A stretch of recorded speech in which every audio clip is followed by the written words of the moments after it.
Hello guys, welcome back to சிறப்பு media 2.0. நான் உங்கள் உதய். இன்றைக்கி ஒரு தரமான சம்பவத்தை பிக் பாஸ் அவர்கள் வந்து பண்ணியிருக்காங்க. முத்துக்குமரனுக்கு வந்து என்ன பண்ணுறதுனே தெரில, கத்தி கதறி அழுகிறாரு. அவருக்கு மட்டும் தான் அழுகுறாரா அப்படின்னு சொல்லி பார்த்தா பவித்ராவும் என் கூட சேர்ந்து வந்து அழுதுட்டுருக்காங்க. என்ன ஆச்சு அப்படிங்கிறத இந்த வீடியோவில் முழுசாக பார்க்கலாம். ஸோ இந்த வீடியோக்கு போகிறதுக்கு முன்னாடி நம்மளோட சேனலை சப்ஸ்கிரைப் பண்ணாதவங்க சப்ஸ்கிரைப் பண்ணி வச்சுக்கோங்க. பக்கத்தில் ஒரு பெல் ஐக்கான் இருக்கும், அதையும் ப்ரெஸ் பண்ணி ஹாலில் போட்டுக்கோங்க. அப்போ தான் நாங்கள் அப்டேட் பண்ணுற ஒவ்வொரு உங்களுக்கு நோட்டிஃபிகேஷன் வந்து சேரும். அதுதான் இந்த வீடியோ குறைஞ்சபட்சம் ஒரு 1000 லைக்னு எதிர்பார்க்குறோம். ஸோ லைக் போடுங்க, வீடியோ பாருங்கள். வாங்க இந்த வீடியோக்குள்ள வந்து போகலாம். முத்துக்குமரனை பயங்கர இன்டெலிஜென்ட் அப்படின்னு சொல்லி நானும் வந்து எத்தனையோ வீடியோக்கள் நான் வந்து சொல்லியிருக்கேன். அந்த மாதிரி தான் அந்த ஆள் வந்து கேமை வந்து ப்ளே பண்ணுவார். அதே மாதிரி ரூல்ஸ் அண்ட் ரெகுலேஷனை கரெக்டாக வந்து ஃபாலோ பண்ணக்கூடிய ஒரு ஆள் தான் முத்துக்குமரன். அதே மாதிரி நெவர் கிவ் அப், எப்பயுமே 100% இந்த கேமுக்காக கொடுக்கணும் அப்படின்னு சொல்லி நினைக்கக்கூடிய ஆள் தான் நம்மளுடைய முத்துக்குமரன் அப்படின்னு வந்து சொல்லலாம்.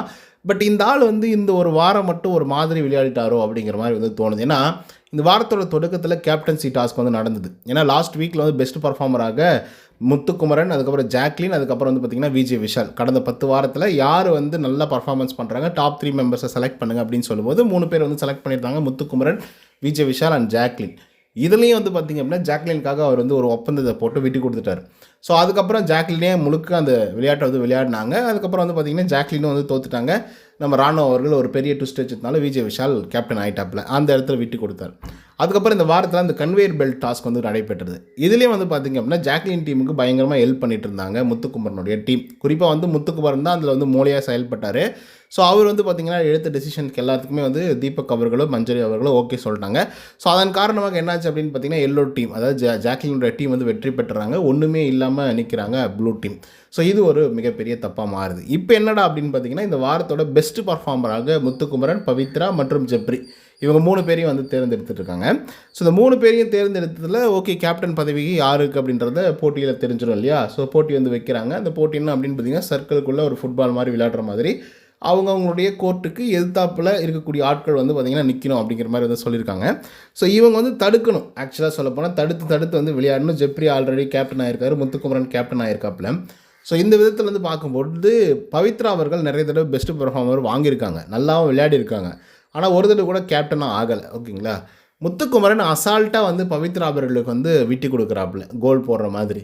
ஸோ அப்படி விட்டு கொடுக்குறது தப்பு தானே. ஆல்ரெடி இந்த வாரத்தோட கேப்டனாக ஆகக்கூடிய ஜாக்லின் அவர்களுக்கும் வந்து விட்டு கொடுத்தாரு, ஆனால் அவங்க வந்து ஆகலை. அதே மாதிரி வீக்லி டாஸ்க்லையும் விட்டு கொடுத்தீங்க, அது வேறு மாதிரி மாறிப்போச்சு. அப்புறம் நெக்ஸ்ட் வீக்கில் யார் கேப்டனாக இருக்கணும் அப்படின்றதுக்கு ஒரு போட்டி நடத்துகிறாங்க, அதுலேயும் நீங்கள் பவித்ராவுக்கு விட்டு கொடுக்குறீங்க. ஓகே, உங்கள் நல்ல மனசு புரியுது. பவித்ரா தான் ஜெயிச்சாங்கன்னா நல்லாயிருக்கும். ஏன்னா இந்த சீசனில் நிறைய தடவை பெஸ்ட் பர்ஃபார்மன்ஸ் வந்து வாங்கியிருக்காங்க. பட் இருந்தாலும் தலைவர் ஆகலை அப்படின்றதெல்லாம். But end of the day rules is rules, அப்படி தானே. அதனால தான் பிக் பாஸ் அடித்தார் ஆப்பு. ஸோ தலைவர் போட்டி இத்துடன் நிறுத்தப்படுகிறது, நீங்கள் விட்டு கொடுத்து விளையாடுறதுனால. அதுக்கப்புறம் நாமினேஷன் ப்ரீஃபாஸும் இதுக்கப்புறம் யாருக்கும் கிடையாது அப்படின்னு சொல்லிட்டாப்புல. தலையில் இடியை போட்ட மாதிரி ஒரு விஷயத்தை வந்து சொன்ன உடனே முத்துக்குமரன் கத்தி கதறி வந்து அழுகுறாரு. பவித்ரா அவர்களும் அழுகுறாங்க. இப்போ அழுது என்ன பிரயோஜனம் இருக்குது? கரெக்டு தான் நான் கேட்குறது. ஏன்னா பவித்ராவுக்கு சரியான கரேஜ் இருக்குது. ஒரு டாஸ்க்கை வந்து ஜெயிச்சு வெற்றி பெறுற அளவுக்கு எல்லா தகுதியும் இருக்குது. அவங்க ஒன்றும் சாதா ஃபைட்டர்லாம் கிடையாது, டஃப் ஃபைட்டர் தான். அதில் எந்த விதமான மாற்று கருத்துமே இல்லை. ஆனால் நீங்கள் ஏன் விட்டு கொடுக்கணும்னு நினச்சி தேவையில்லாமல் அந்த பொண்ணு அட்லீஸ்ட் ட்ரை பண்ணியிருந்தாவது ட்ரை பண்ணிச்சு அப்படின்னு சொல்லி மக்கள் அவர் எல்லாமே வந்து பார்த்திங்கன்னா பயங்கரமாக அவருக்கு வந்து ஹோப் கொடுத்துருப்பாங்க. முத்துக்குமரன் திரும்ப தப்பு பண்ணுறீங்க முத்துக்குமரன். உங்களுடைய விளையாட்டை நீங்கள் விளையாடுங்க முத்துக்குமரன். சும்மா வந்து அவங்களுக்கு ஹெல்ப் பண்ணுறேன், இவங்களுக்கு ஹெல்ப் பண்ணுறேன், இவங்களோட நான் கை கோத்துட்டேன், டைஅப் பண்ணிக்கிட்டேன்னு சொல்லி நீங்கள் உங்களுடைய இமேஜை கெடுத்துக்காதீங்க அப்படிங்கிறத மட்டும் ரிக்வஸ்ட் பண்ணி வந்து கேட்டுக்கிறேன்.